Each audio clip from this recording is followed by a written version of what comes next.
Hi folks, I'm back. Brian here, Geomagnetic Earth Watch on, what day it is. You have to help me out here. August 20th, whatever day that is. Sunday, maybe? I don't know. So I'm going to try and get back to you as much as I can on a daily basis for now. So we only had to evac one day. Spent the night in the grocery store parking lot. It's not over, folks. We have a brief rest. So I'm going to do this little talk using my situation here as an example and how it will be applying for everybody else. This includes the United States. I understand you have similar situations in Washington, Oregon, California.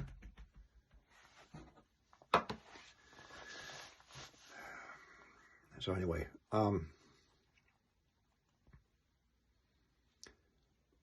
so right now things have calmed down. The temperatures are down by at least 10 degrees. Quite cool. It's the smokiest place on the planet right now. Air quality, extremely bad. However, it ain't over. Starting tomorrow for the next 3 days, we have some thunder and lightning incoming.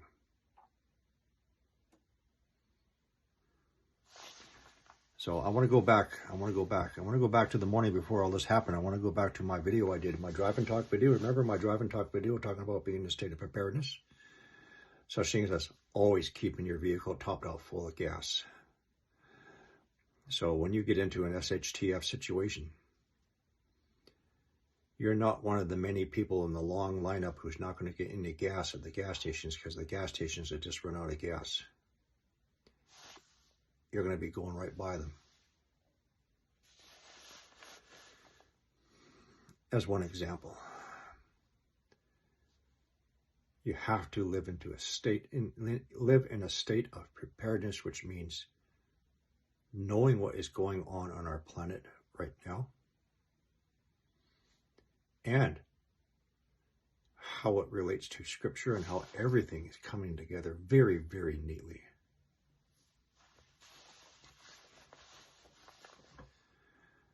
And watching out for those signs that I am pointing out to you on how our planet is changing and how it is responding probably to the incoming gravitational and electromagnetic influence from something inbound coming in. You don't have to believe that, but just believe what's happening around you.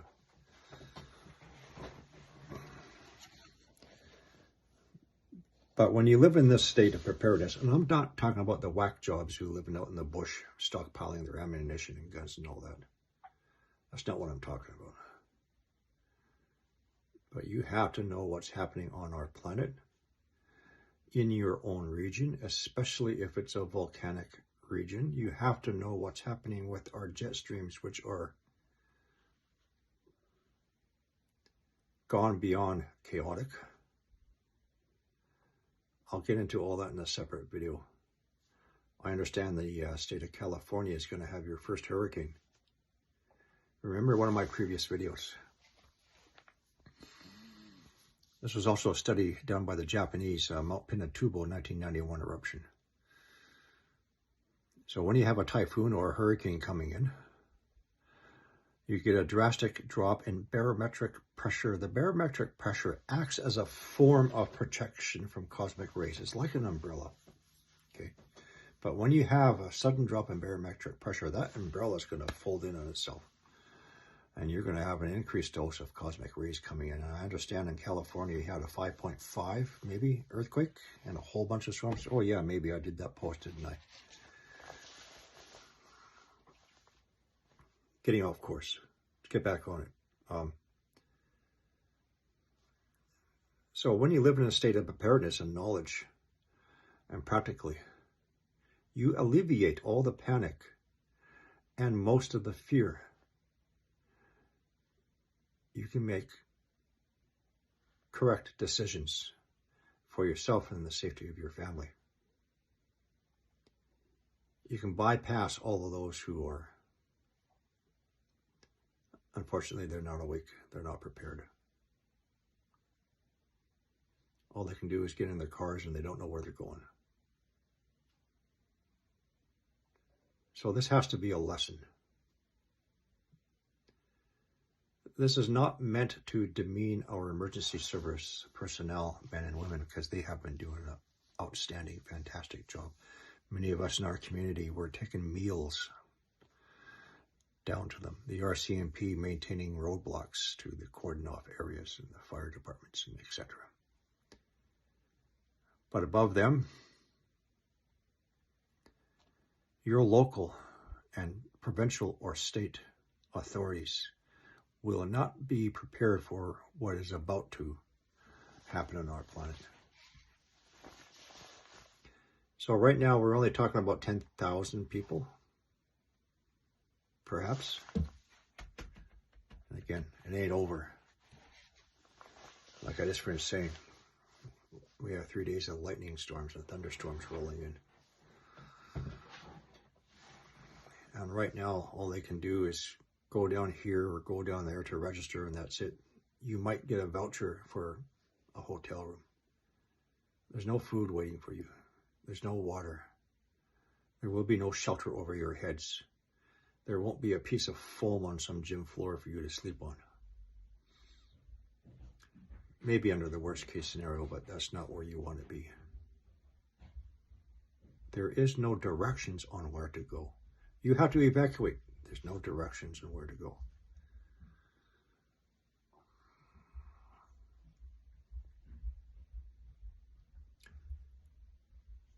Unless, of course, you're prepared in the mindset and practically.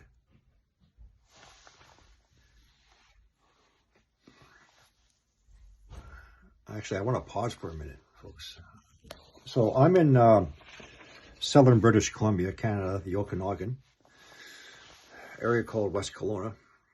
And I've always thought about this for years, that when the Cascadia subduction zone megathrust earthquake next happens, and we are overdue.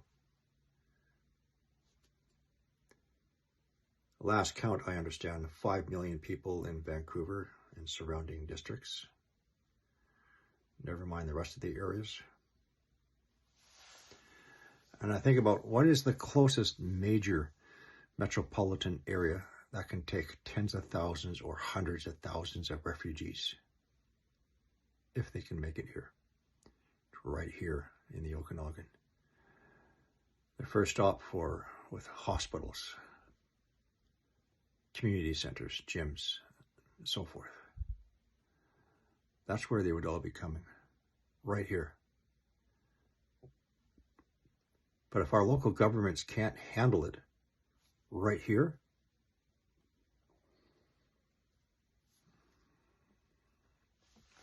anyway.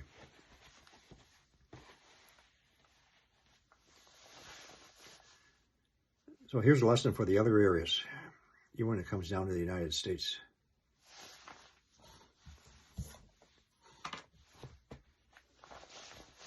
Our water reservoirs are contaminated to the point that we cannot use our water for most of the people in West Kelowna.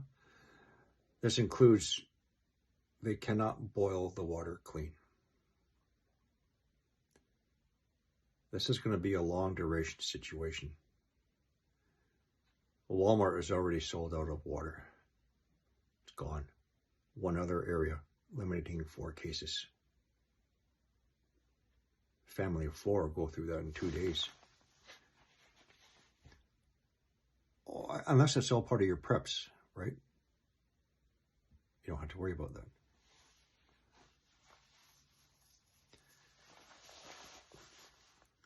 We are also a major fruit and vegetable production area here. And our orchards are suffering badly. They will fail. This will only exacerbate our food shortage situation. There is so much thick smoke cover. It's like being up in the clouds. There is no sunlight coming in. There won't be any sunlight coming in for a while. Never mind all the ash contamination on all our fruit trees, for example.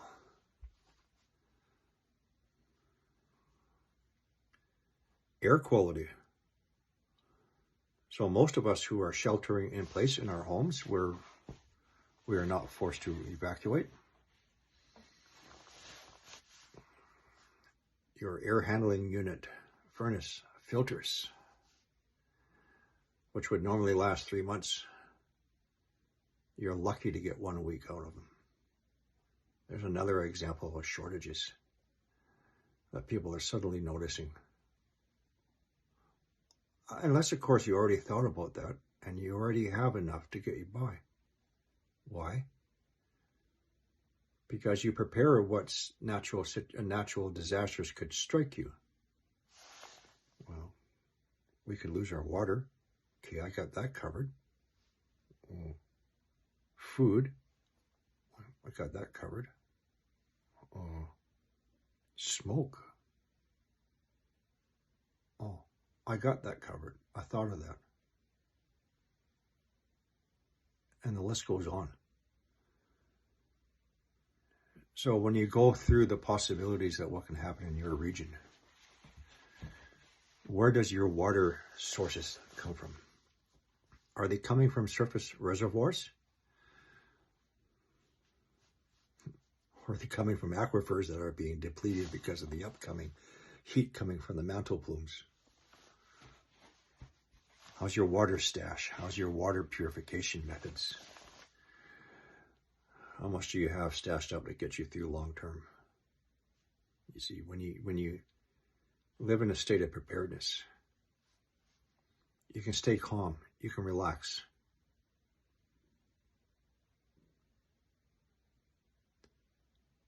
Now, I also want to talk about misinformation out there, people.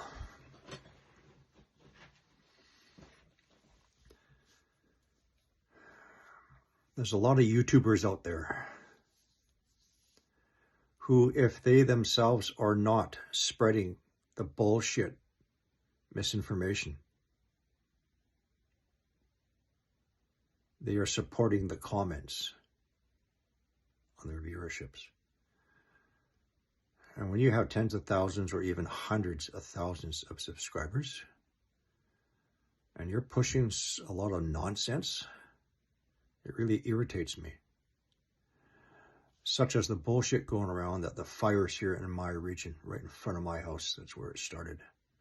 Oh, it's all arson. It has to be. Yes, it's arson. Yes, and it's spreading like wildfire, those rumors. I live in a desert region, or considered semi-desert. Very dry, very arid. We have what's called dry lightning. You don't have to have rain clouds and downpours of rain to have lightning. It's called dry lightning. Just a few days ago, me and my daughter, were looking outside. Wow, what was that flash? Oh, that's dry lightning.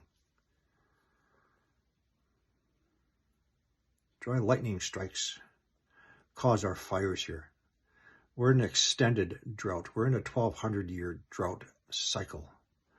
We're getting hit from the top from increased ultraviolet radiation coming in, including ultraviolet sea level radiation, which sucks the moisture out of everything. And we're getting it from below, from the rising heat, the magma coming up through the mantle plumes, lithospheric melting. And all you need is a couple of dry lightning strikes. I challenge anybody to give me the police file number, which is publicly accessible information of the arsons in my area. I challenge anybody to give me the names of the persons who started the fires, which would be publicly accessible information. This includes all the fires in Quebec that the head suspicious observer said was all organized arson. Disinformation. And the other people, armchair conspiracy theorists, including some whack job in Missouri, who have no level of intelligence,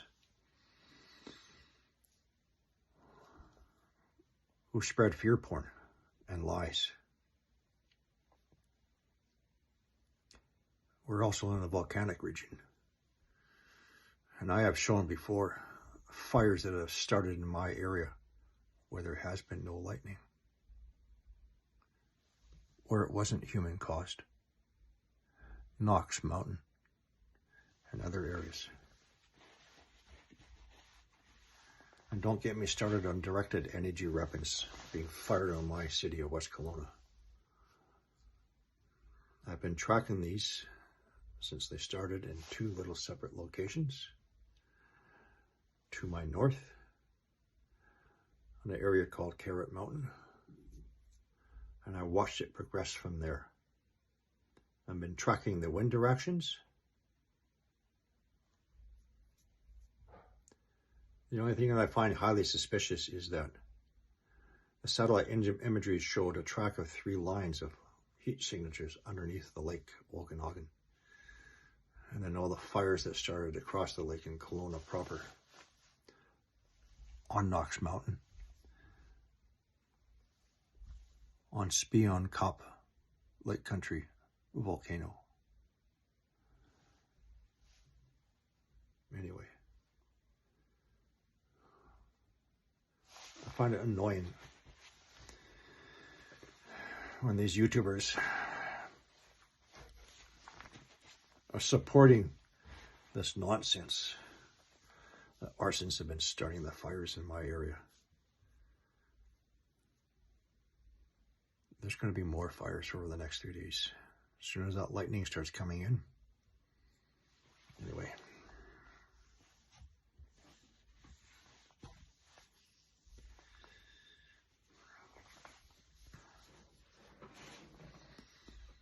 You just don't look at one area. Look at the whole global situation, such as I've been reporting. The heat anomalies surfacing again off the coast of Maine, off to that line of submarine mounts, more than one location. Look at Tenerife. Look at the bottom end of the Red Sea, all those heat indications coming up, and all those little volcanic islands, a great many of them. There's a lot of pressure coming up. Just don't be so pinpoint focused to look at one area. You have to look at the whole global situation. Trying to imagine what's going on in the outer core expansion from the electromagnetic influence from a larger celestial body coming in. Pay attention to the jet streams. The last time I checked, there's 4 jet streams. There's 2 subtropical, right? Northern hemisphere, southern hemisphere, and 2 polar for a combination of 4. But no, there's a 5th jet stream, equatorial, which runs in the opposite direction than the northern and southern hemispheres. Okay. As per my recent video, it's like it's completely disintegrated. It's not there anymore. Maybe it's a temporary anomaly. Maybe it'll be back in a few days. The Earth's weakening magnetic field drastically. And the outside electromagnetic influence. I will bet every single one of my canned peaches that winter is going to hit very early. It's going to be very brutal. And we're still going to be in the wildfire situation. Somewhere. Major wildfires. How do I know that? Go back to my videos on heat anomalies. Southern Norway, heat anomalies followed by fires surrounded by ice and snow. Go look for my video, Scotland, Glasgow, last winter, minus 18 degrees, big fire. Go to my videos, February or March, southwestern tip of Ireland, massive spread of heat anomalies followed by fires, fires, fires. Go look at my video, July 15th, La Palma, fire, almost twice as big as La Hania fire. Take a look at Tenerife, volcano again. Fire. I can go on and on and on. Show me the police file number of arrested arsonists and give me the names, which is all publicly accessible information. Anyway, going off course again. State of preparedness. Think of what you're going to need for this winter. A very long, brutal winter. What are you going to need for your food stocks? How are you going to cook it if the power goes off? Propane, lots of propane. Your water, do you have enough? How much water do you think your family consumes? How much water does the body need? 8 8-ounce glasses? If you want to conserve your water, maybe you can cut that down in half. Or let's just say, depending on the time of the year, if you're working hard, you're sweating hard, right? Let's just say you need 3 of these for each family member a day. That does not include cooking. That does not include basic cleanliness.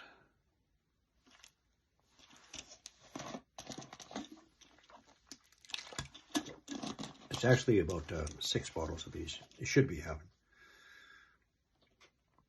But figure it out. Because of the water shortage now here in West Kelowna, and basically there's only one place left that I know of, limiting 4 cases. If you have a big family, how long is that going to last you? Is there going to be more water coming in?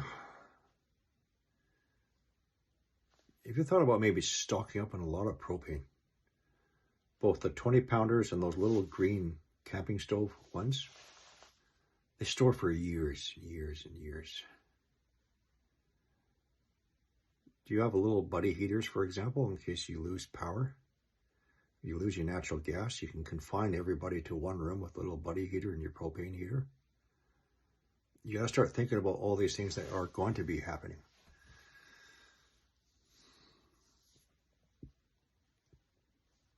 I think that's going to be about it for now.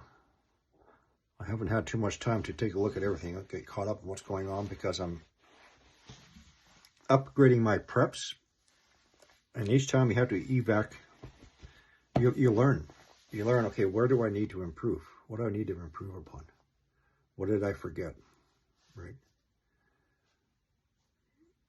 If you have a vehicle, you should always start to keep some stuff in your vehicle. Cram the trunks if you have to.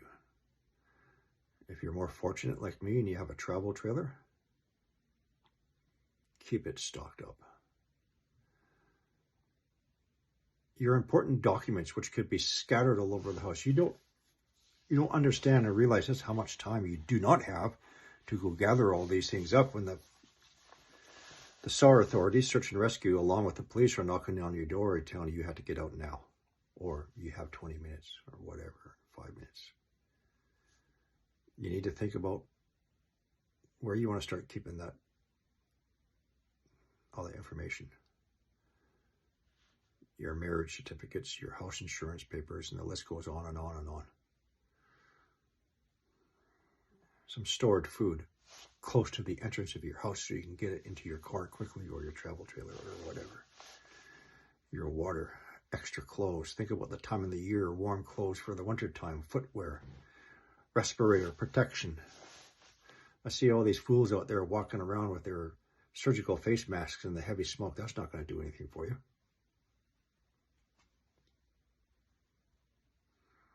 You got to go through it, man.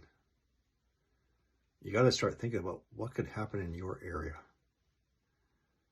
And how are you going to protect yourself and your family? Your bug out bags. If things get so bad and you can't get to a vehicle, or you don't have a vehicle, you want that backpack you can throw on your back and just get out. What are you going to have in it?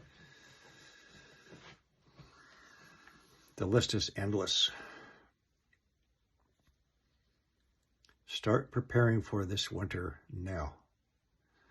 As the whole world is burning around you, like me, you need to start preparing for winter now.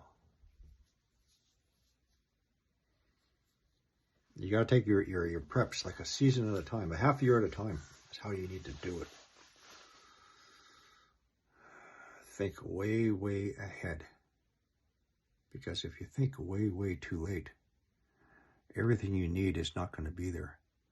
Not the gas in the gas stations, not the propane tanks, not the cases of bottled water, not the filters for your furnace, nothing.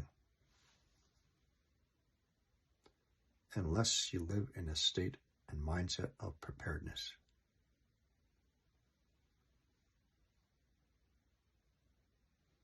That's it for now, folks. I have no idea what time it is. One moment, please.